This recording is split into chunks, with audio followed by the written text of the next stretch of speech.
Now, if I'm not feeling enthused in Krishna consciousness, then maybe I should come and join such and such party on the other side of town.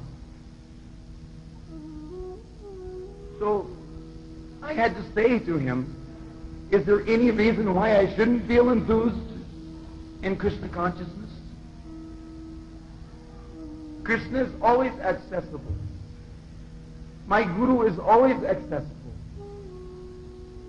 The instructions of my spiritual master are always accessible. Krishna is all attractive. Krishna's Swarup Shakti is also all attractive, as Krishna is also all attractive. And as Shakti Base, my Guru is also all attractive. His instructions are all attractive. There's no reason why I shouldn't have everything at my disposal to be attractive to the lotus feet of Krishna. This ISKCON movement is complete. We should never neglect this point. We should never misunderstand under some illusion and bewilderment that we don't have all the facilities for complete perfection at the feet of Srila Prabhupada in this ISKCON movement. This ISKCON movement is complete because everything is here. If you want it, if you want to have complete perfection, you can have it, because Srila Prabhupada is dying to give us that. He wants to give us that. But he wants to see who is receptive. Who wants to get that thing? Who wants the eternal relationship with Krishna?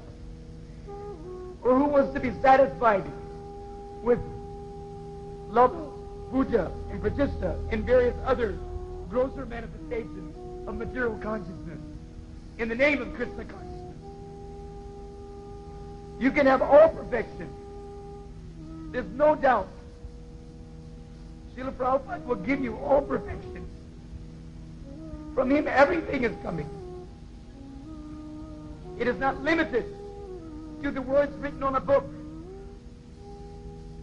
It is a heart's affair between the sincere disciple and the spiritual master. When the spiritual master is satisfied with the service attitude of the disciple, never mind what service. He may be the smallest pot washer. He may be the biggest guru or GBC man. These are all menial services at the feet of our spiritual master. There's no higher and lower service on the absolute platform. They're all menial services. When he sees that we've actually taken up the menial service attitude, then he understands that we've actually come to the realization of Krishna or Nityadas. Then he reveals more than the vague concept of the thing. He becomes satisfied. And by the satisfaction of the spiritual master, from heart to heart, he reveals everything to you. There's no doubt. It is quite possible. It's a question of the desire. By desire, we come into this material world. And by desire, we get out of the material world. If you have a pinch of desire for material gratifications, however subtle it may be, Krishna is so kind, Srila Prabhupada said, that he'll give you another chance to fulfill that material desire by awarding you another material body with which to pursue that paltry sense gratification. Krishna says that you value this pinch of material desire so much that you cannot give it up for someone as beautiful and wonderful as me. Srila Prabhupada is saying practically the same thing. You cannot surrender this pinch of material desire to have an eternal relationship with me in the association of Krishna and his Nitya Parikar. You want that pinch of material desire so badly? He said, okay, so you can have it. I'm not so cheap that I give myself so easily. Just like the gopis. I'm not going to get too esoteric. Just like the gopis. They went through painstaking, arduous practices of Raganuga Southern Bhakti in their previous lives. Some of them, as the sages of Dandakaranya. You know the story. Everyone knows. 5 kalpas it took them to finally be granted admittance into the Bhoma Leela of Krishna by taking their birth from the wombs of gopis. Yet still, although they had attained Sarup Siddhi in their previous lifetime, still not all of them had sufficient adhikar to enter into the Rasa Mandal and dance with Krishna in the Rasa dance. They did not have sufficient purvarag. You know what is purvarag? Purvarag means the anxiety, the anticipation, the hope, the intense greed to meet with Krishna, the intense desire to go to meet with Krishna. They did not have that sufficiently. They were not awarded their vastu siddhi. They did not have spiritual bodies yet. Some of them had, and they were able to go. Because it's individual. This point is an individual affair. Some of them were locked into their rooms, and some of them were able to go.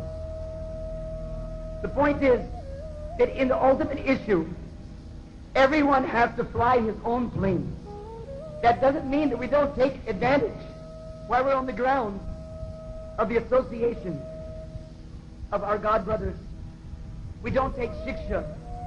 We don't take good advices, good instructions to help us to gather strength and to get direction in our cultivation of Krishna consciousness.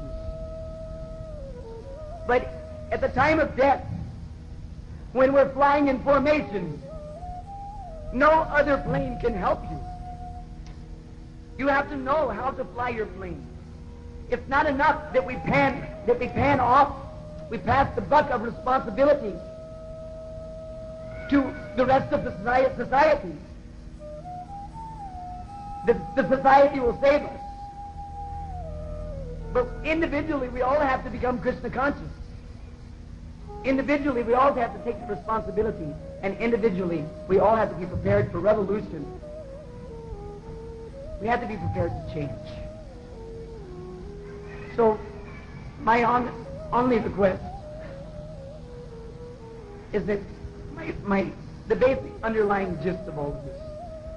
Please forgive me if I've taken too much time, or if I've said anything which appears to be against the siddhanta of our predecessor acharyas.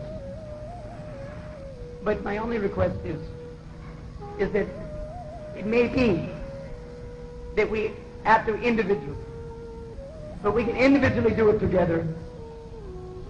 We require good association. It's not enough to blame the others for being bad association. Anyone can do that.